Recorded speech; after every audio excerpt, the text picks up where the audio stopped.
കാസർഗോഡ് മലപ്പച്ചേരിയിൽ കേരള ബാങ്കിന്റെ ജപ്തി ഭീഷണി നേരിട്ട് രോഗബാധിതരായ നിർധന കുടുംബം. ഈ മാസം 22-നകം വീട്ടിൽ നിന്ന് താമസമൊഴിയാനാണ് ഏലിയാമ്മ തോമസിന്റെ കുടുംബത്തിന് ലഭിച്ചിരിക്കുന്ന നിർദ്ദേശം. ഗ്രാമപഞ്ചായത്ത് ധനസഹായത്താൽ നിർമ്മിച്ച വീട്ടിൽ കഴിയുന്ന കുടുംബം ഉദാരമതികളുടെ സഹായം തേടുകയാണ്. ആരും സഹായിക്കാനില്ലാതെ ഞങ്ങൾ ബുദ്ധിമുട്ടുകയാണ്. മുന്നോട്ട് പോകണമെന്നുള്ള ഒരു വഴി ഞങ്ങൾക്ക് അറിവില്ല. അത്രമാത്രം വിഷമത്തിലാണ് ഞങ്ങൾ. സെപ്റ്റംബർ 20-ന് വീട് പൂട്ടി താക്കോൽ നൽകണം, അല്ലെങ്കിൽ ഈ മാസം 22-ന് പോലീസുമായി വന്ന് താമസം ഒഴിപ്പിക്കും.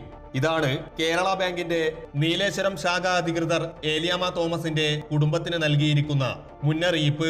നിലവിൽ താമസിക്കുന്ന വീട് മടിക്കൈ ഗ്രാമപഞ്ചായത്തിൽ നിന്ന് ലഭിച്ച 4 ലക്ഷം രൂപ ധനസഹായത്തോടെയാണ് ഇവർ നിർമ്മിച്ചത്. 2014-ൽ കുടുംബം വീട് നിർമ്മിക്കാമെന്ന ഉദ്ദേശത്തോടെ 2,40,000 രൂപ വായ്പ എടുത്തിരുന്നു.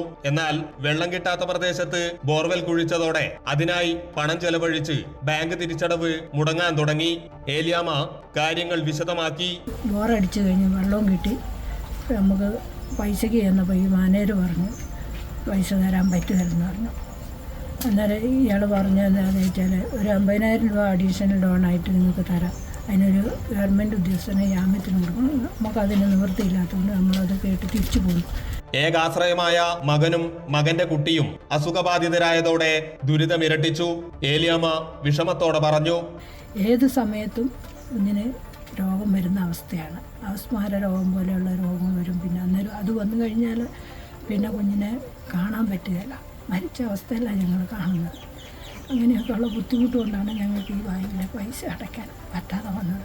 5,80,000 രൂപ തിരിച്ചടക്കാനാണ് കേരള ബാങ്ക് നിർദ്ദേശിച്ചിരിക്കുന്നത്. ഉദാരമതികളുടെ സഹായം തേടുന്ന നിർധന കുടുംബം നീലേശ്വരം ഗ്രാമീൺ ബാങ്ക് ശാഖയിൽ അക്കൗണ്ട് തുറന്നിട്ടുണ്ട്. അമൃത ന്യൂസ്, കാസർഗോഡ്.